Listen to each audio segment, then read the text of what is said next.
গেল রাতে রাজধানীর একটি বেসরকারি হাসপাতালে চিকিৎসাধীন অবস্থায় নাহিদ নামের ওই যুবকের মৃত্যু হয়। এ নিয়ে মারা গেল দুজন।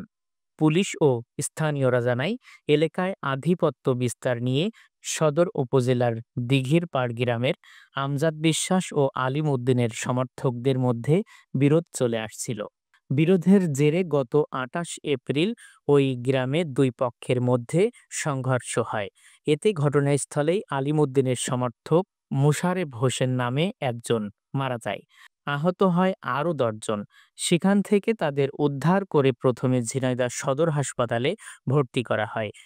এদের মধ্যে কয়েকজনকে ঢাকায় রেফার করা হলে গেল রাতে নাহিদ চিকিৎসাধীন অবস্থায় মারা যায়। নিহতের পরিবারে চলছে শোকের মাতম।